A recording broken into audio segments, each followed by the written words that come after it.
아름다운 찬양 감사를 드립니다. 우리 좌우에 계신 분들과 반갑게 인사하시기 바랍니다. 이렇게 인사하시죠. 조이짐 합시다. 네. 나른한 시간인데 한 번 더 인사하시죠. 제가 조면 깨워주세요. 네. 점심 식사하시고 많이 나른한 시간일 것 같은데 이 시간에 조이지도 마시고 또 옆에 조는 분 계시면 깨워가면서 하나님의 말씀에 집중하는 귀한 시간 되시기를 바랍니다. 인사를 하고 나니까 여러분의 얼굴이 훨씬 더 좀 밝아지신 것 같아요. 밝아진 여러분께 어려운 질문을 하나 드리겠습니다. 잘 한번 들어보세요. 사람은 무엇으로 살까요? 러시아의 대문호인 톨스토이가 쓴 소설 중에 사람은 무엇으로 사는가? 라는 단편 소설이 있습니다. 하나님의 명령을 어긴 천사 미하일은 하나님께 벌을 받아서 인간 세상에 떨어집니다. 하나님은 그에게 세 가지의 질문에 대한 답을 찾아오라고 말씀을 하시죠. 그 질문을 들려드릴 테니까 잘 들어보시기 바랍니다. 첫째, 사람의 마음속에는 무엇이 있는가? 둘째, 사람에게 허락되지 않은 것은 무엇인가? 셋째, 사람은 무엇으로 사는가? 여러분, 이 세 가지의 질문에 어떻게 답을 하시겠습니까? 이 질문에 톨스토이는 자신의 소설을 통해서 이렇게 답합니다. 사람의 마음속에는 무엇이 있는가? 사람의 마음속에는 사랑이 있다. 사람에게 허락되지 않은 것은 무엇인가? 사람에게 허락되지 않은 것은 자기에게 무엇이 필요한가를 아는 것이다. 그리고 마지막 질문, 사람은 무엇으로 사는가? 사람은 사랑으로 산다. 여러분, 사람은 사랑으로 삽니다. 사랑이 없다면 사람은 결코 살 수가 없습니다. 사람은 오직 사랑으로 삽니다. 노래 중에 이러한 노래가 있습니다. 사랑 없이 난 못 살아요. 혹시 들어보셨나요? 우리가 즐겨 부르는 노래의 대부분은 사랑 이야기이죠. 노래만 그럴까요? 우리가 자주 보는 드라마, 영화도 모두가 다 사랑 이야기를 많이 다루고 있습니다. 압도적으로 많습니다. 심지어 액션 영화를 봐도 그 안엔 사랑 이야기가 있죠. 총알이 날아오고 폭탄이 터지는데 주인공들은 사랑을 합니다. 사랑만큼 재미있는 이야기가 없습니다. 여러분 가운데 혹시 밥이 질리시는 분이 계시나요? 수십 년 동안 밥을 먹었지만 밥은 질리지 않죠. 사랑도 마찬가지입니다. 아무리 먹어도 또 아무리 들어도 질리지 않는 이야기, 그것이 바로 사랑 이야기입니다. 앞으로도 우리가 듣는 노래, 드라마, 영화에서는 계속해서 이 사랑에 대한 이야기를 할 것입니다. 그렇다면 왜 이러한 사랑 이야기는 우리에게 질리지 않는 것일까요?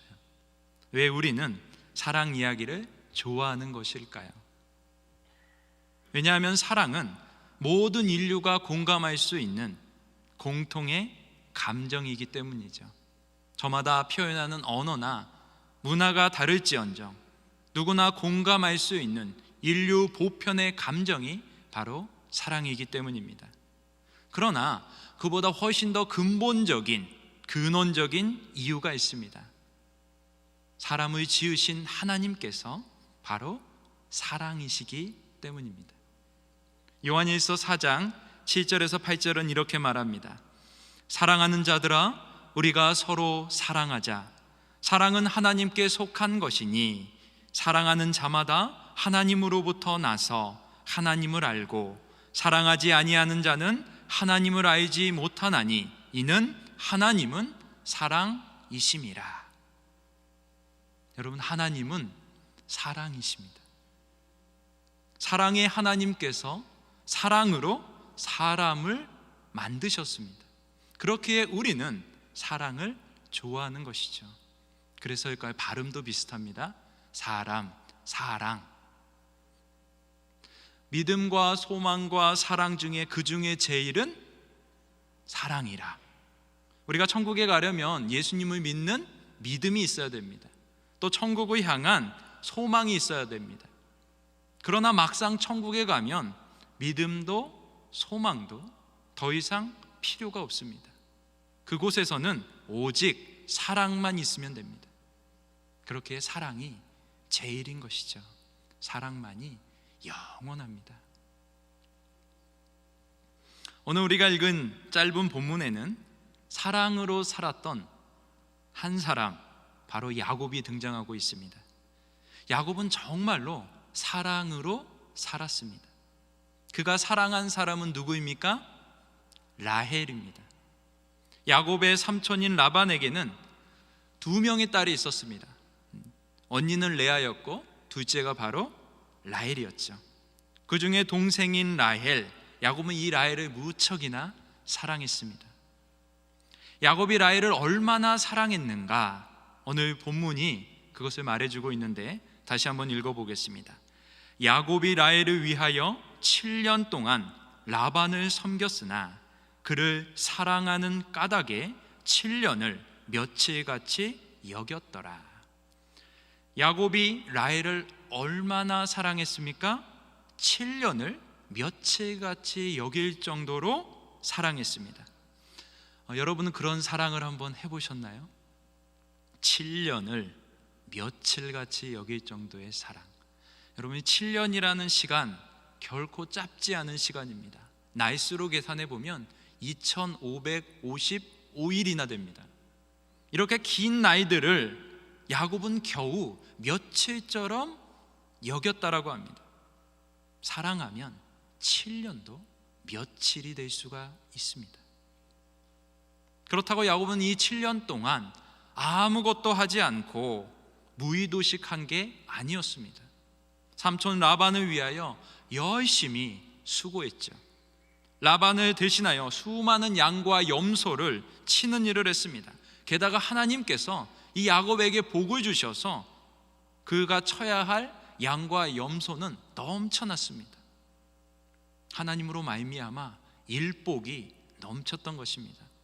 그러나 야곱은 군말하지 않고 7년의 긴 세월 동안 라반을 섬깁니다. 왜 그랬을까요? 라헬을 사랑했기 때문입니다. 야곱은 라반을 위하여 7년만 일했던 게 아닙니다. 라반에게 속아서 또다시 7년을 더 일을 합니다. 도합 14년입니다. 우리가 잘 아는 것처럼 야곱은 계산에 빠른 사람이죠. 자신에게 이익이 될 것과 손해가 될 것을 기가 막히게 계산하는 사람입니다.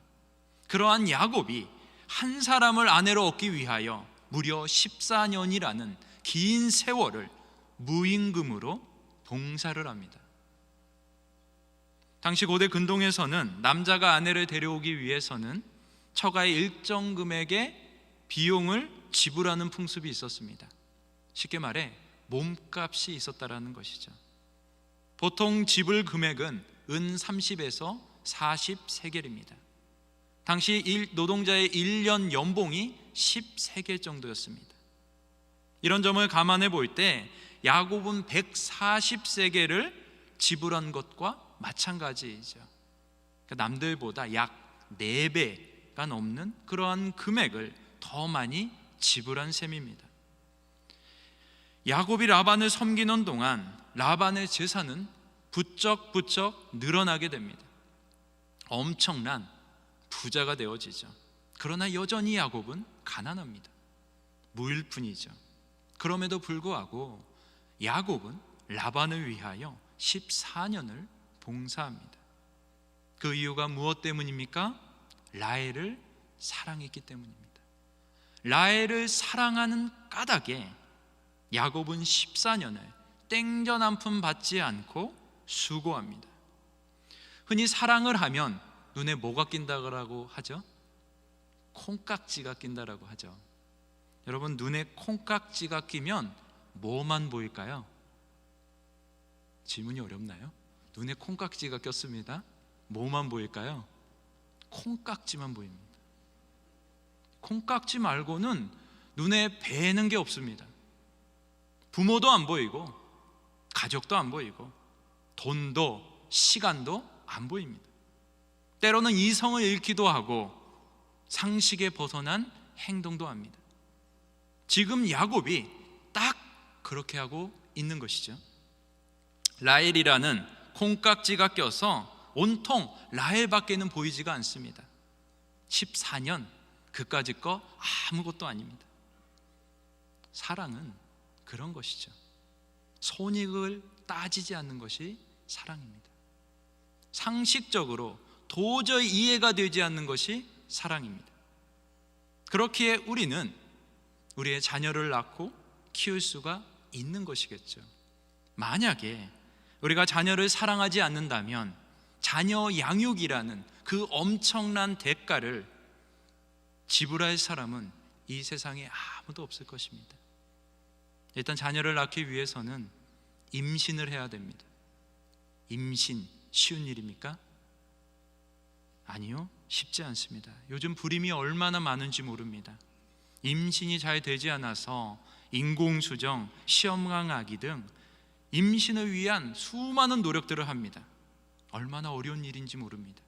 그렇게 어렵게 임신을 하면 10달간 아이를 뱃속에서 키워야 되는데 이건 역시도 만만치 않습니다.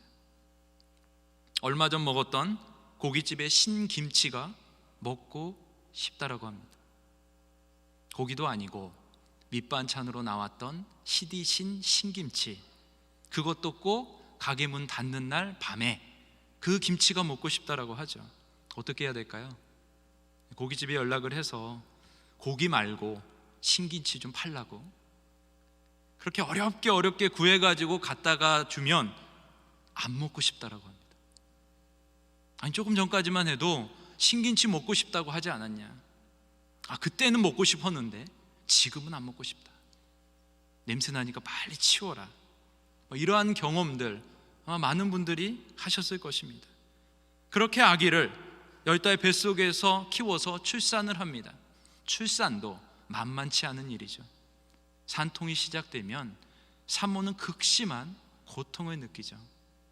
그런가 하면 멀쩡하게 잘 있던 아기가 갑자기 뒤집어져서 수술을 하기도 하고, 심지어는 출산을 하다가 산모가 죽거나 아이가 죽는 일들도 있습니다. 야곱이 사랑했던 라헬은 둘째 아들인 베냐민을 낳고 산고로 인하여 죽게 되어집니다. 이렇게 생사의 위기를 넘기며 아이를 낳습니다. 이만하면 고생이 끝나야 되는데 그 이후부터는 더 큰 고생이 우리를 기다리고 있죠. 잠도 못 자고 밥도 제대로 못 먹고, 또 돈은 얼마나 많이 드는지 기저귀값, 분유값, 아이 옷, 예방접종 등 많은 희생과 또 헌신을 해야 되는 것이죠. 말을 하여 걷기 시작하면 학교에 들어가고 성인이 되기까지 정말 이 자녀를 양육하기 위해서 우리가 얼마나 많은 수고와 노력을 하는지 모릅니다. 그런데 우리가 그러한 수고를 하면서까지 자녀를 양육하는 이유가 무엇입니까? 내 아이를 사랑하기 때문입니다. 사랑은 어떠한 대가도 감수합니다. 시간도, 열정도, 돈도, 심지어 생명까지도 아끼지 않습니다. 사랑은 결코 계산적이지 않습니다. 사랑은 결코 이성적이지 않습니다. 사랑은 결코 상식적이지 않습니다. 이것이 바로 사랑입니다. 만약 사랑이 손익을 따지는 것이라면, 계산하는 것이라면, 또한 합리적인 것이라면 우리는 결코 사랑을 할 수도 없고 사랑을 받을 수도 없습니다. 예수님께서 우리를 위하여 십자가에서 죽으셨습니다. 어떻게 나 같은 죄인을 위하여 저 거룩하신 하나님의 아들이 십자가에서 죽을 수 있단 말입니까? 말도 안 되는 일이죠. 있을 수 없는 일입니다. 사랑이 아니고서는 도저히 납득할 수 없는 일입니다. 야곱이 14년 동안 라반을 섬겼던 이유, 라헬을 사랑하는 까닭이었습니다. 라헬을 사랑하는 까닭에 그는 어떠한 대가도 감수했습니다. 그렇다면 도대체 왜 야곱이 라헬을 사랑했을까요? 그 단서가 되는 구절이 있습니다. 오늘 본문에서 조금만 위로 올라가시면 17절 말씀을 한번 보시기를 바랍니다. 이렇게 말하죠. 레아는 시력이 약하고 라헬은 곱고 아리따우니. 레아는 시력이 약했다라고 말합니다. 좀 더 적절한 해석은 레아의 눈매가 부드러웠다입니다. 당시 사람들의 미의 기준 중에 하나는 바로 눈이었습니다. 그들은 열정으로 반짝이는 눈을 아름답다라고 생각을 했습니다. 그 기준으로 보았을 때 레아의 눈은 다소 부드러웠습니다. 차분했던 것이죠. 반면에 라헬은 곱고 아리따웠습니다. 몸매도 얼굴도 예뻤습니다. 한마디로 미인입니다. 레아도 아름다웠지만 라헬은 그보다도 훨씬 더 아름다웠습니다. 아마도 라헬의 눈은 열정으로 반짝반짝 빛이 났을 것입니다. 이런 두 자매 중 야곱의 마음을 끈 사람은 역시 라헬이었습니다. 예나 지금이나 남자는 예쁜 여자를 좋아합니다. 야곱도 예쁜 라헬을 좋아했죠. 아니, 사랑했습니다. 그런데 라헬은 얼굴이 예쁜 것을 제외하면 레아보다 나은 점이 별로 없습니다. 라헬은 시기심이 많았습니다. 레아는 아들을 낳지만 라헬은 아들을 낳지 못합니다. 그러자 자신의 언니를 시기하고 야곱에게 성질을 부립니다. 그러다 자신의 여종 비라를 야곱과 동침하게 하죠. 그래서 아들을 낳는데 첫째가 단, 둘째가 납달리입니다. 단은 억울함을 풀다라는 의미를 가지고 있습니다. 하나님께서 자신의 아기 낳지 못하는 억울함을 풀어 주셨다라는 것이죠. 납달리는 경쟁하다라는 의미를 가지고 있습니다. 자신이 언니와 크게 경쟁하여 이겼다라는 것입니다.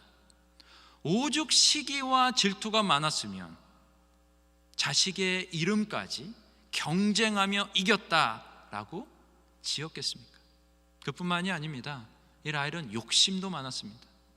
레아의 아들인 르후벤이 임신에 도움이 되는 합 한 채를 레아에게 선물하자 그것을 얻고자 레아와 거래를 해서 이 합 한 채를 얻어냅니다. 또한 라헬은 자신이 갖고 싶은 것은 도둑질을 해서라도 가졌던 사람입니다. 아버지의 집을 떠날 때 가정의 복을 가져다 주는 아버지의 드라빔을 훔칩니다. 그리고 들통날까 봐 아버지에게 당당하게 거짓말도 합니다. 이처럼 라헬은 자기뿐인 이기적이고 욕심이 많은 사람이었습니다. 사랑을 받을 만한 그런 사람이 못 됩니다. 그럼에도 불구하고 야곱은 이 라헬을 사랑하죠. 라헬의 모나고 부족한 부분까지도 다 품으면서 그녀를 사랑합니다. 우리 역시 라헬과 같은 모습이지 않습니까? 우리는 도저히 하나님께 사랑을 받을 만한 그러한 구석이 없습니다. 라헬처럼 이기적이고 시기심이 많죠. 또 욕심은 얼마나 많습니까? 거짓말은 밥 먹듯이 합니다. 주님을 사랑한다라고 하면서도 얼마나 쉽게 주님을 등진 채 살아가는지 모릅니다. 그럼에도 불구하고 하나님은 이러한 우리를 사랑하십니다. 허물 많고 죄악 덩어리인 나를 품어주시고 돌보아 주시죠. 놀라운 하나님의 은혜입니다. 사랑이 아니고서는 도저히 불가능한 일인 것이죠.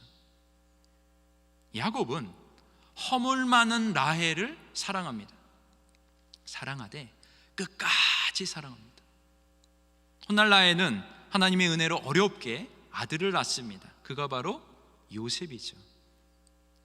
라헬이 베냐민을 낳으며 산고로 죽자 라헬을 향했던 야곱의 사랑은 이 요셉에게로 이어집니다. 야곱은 요셉을 다른 아들들보다도 더 특별하게 사랑을 하죠. 그에게만 채색 옷을 입혀줍니다. 라헬을 사랑했기에 그의 아들이었던 요셉을 더 사랑했던 것입니다. 자신을 죽이려고 군사를 이끌고 오는 형 에서를 만나러 갈 때도 야곱은 무리 중에서 가장 먼 곳에 이 라헬과 요셉을 배치하여 그들을 보호하고자 합니다. 이처럼 야곱의 사랑은 끝까지 계속되는 지고지순한 그러한 사랑이었습니다.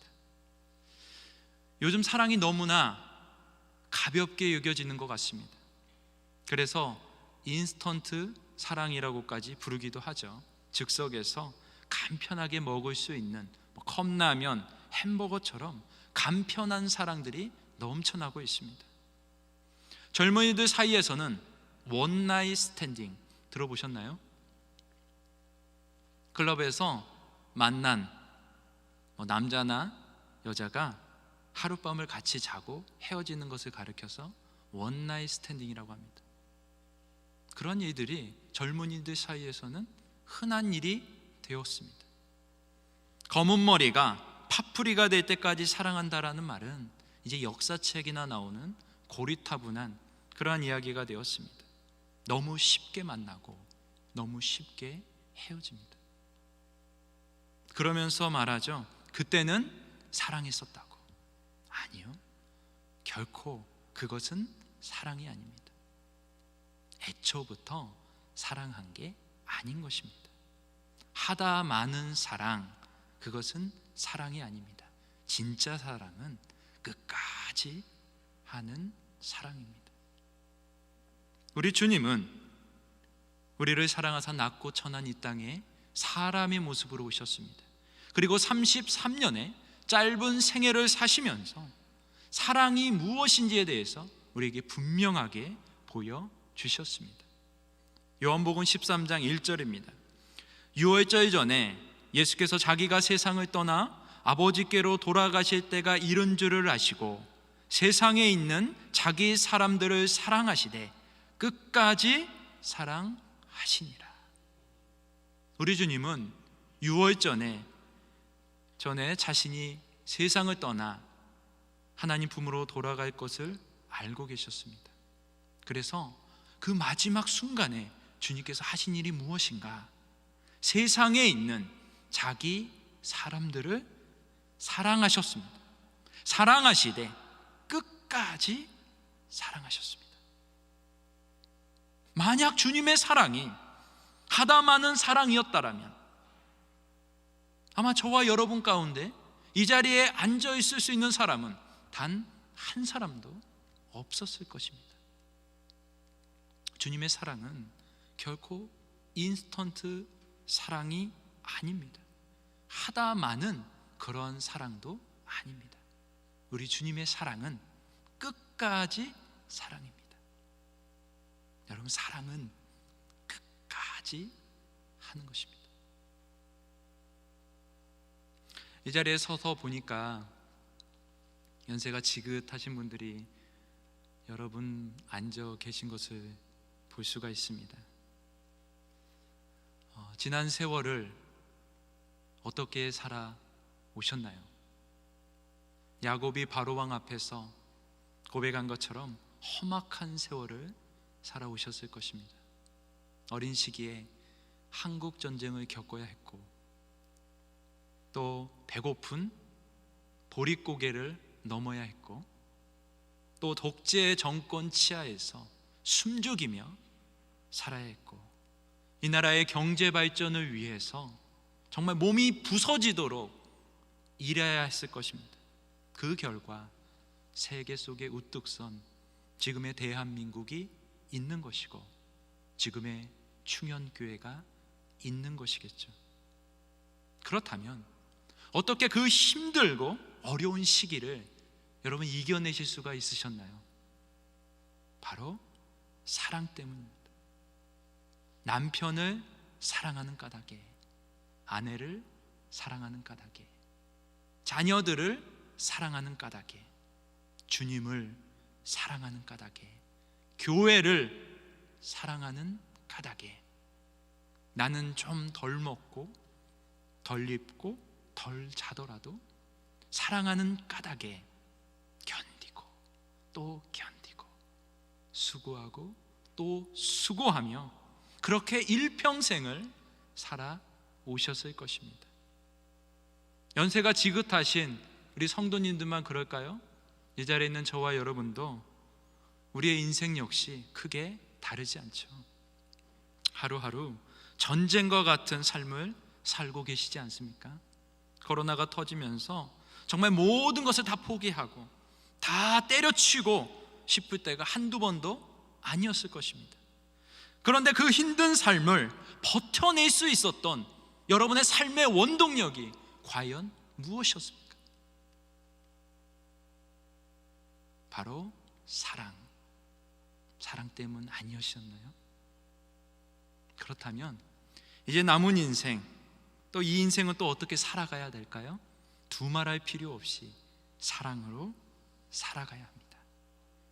한 율법사가 구약의 율법 중에서 어느 계명이 가장 중요한지를 주님께 물었습니다. 그때 우리 주님께서는 이렇게 대답하셨습니다. 마태복음 22장 37절에서 40절입니다. 예수께서 이르시되 내 마음을 다하고 목숨을 다하고 힘을 다하여 주 너희 하나님을 사랑하라 하셨으니 이것이 크고 첫째 되는 계명이요 둘째도 그와 같으니 내 이웃을 내 자신같이 사랑하라 하셨으니 이 두 계명이 온 율법과 선지자의 강령이니라. 사랑하는 성도 여러분, 사랑은 최고의 계명입니다. 사랑의 하나님께서 바로 이 사랑을 저와 여러분 안에 심어 주셨습니다. 그리고 그 사랑으로 지금까지 살아오게 하셨고 또 앞으로 살아가라고 우리에게 명령하고 계십니다. 사람은 무엇으로 사는가? 사람은 사랑으로 삽니다. 야곱이 라헬을 사랑한 까닭에 7년을 며칠처럼 여겼듯 우리 주님께서 우리를 사랑하는 까닭에 십자가의 모진 대가를 지불하셨듯 사랑을 위하여 어떠한 대가도 아끼지 마시기를 바랍니다.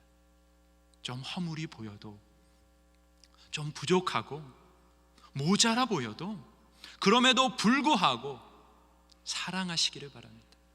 사랑하되 끝까지 포기하지 마시고 끝까지 사랑하시기를 바랍니다.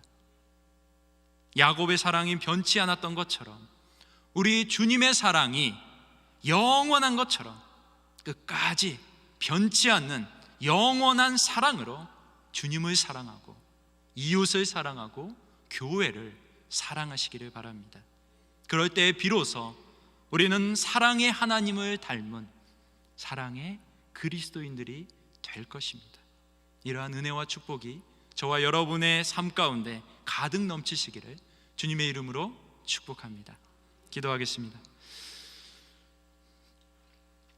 존귀하신 아버지 하나님, 우리를 사랑해 주시니 감사합니다. 아버지의 그 사랑을 본받아서 우리도 그 사랑으로 살아가게 하여 주시옵소서. 사랑하는 까닭에 어떠한 대가도 아끼지 않게 하시고 허물이 보여도 끝까지 사랑하게 하시옵소서. 존귀하신 예수님의 이름으로 기도하옵나이다.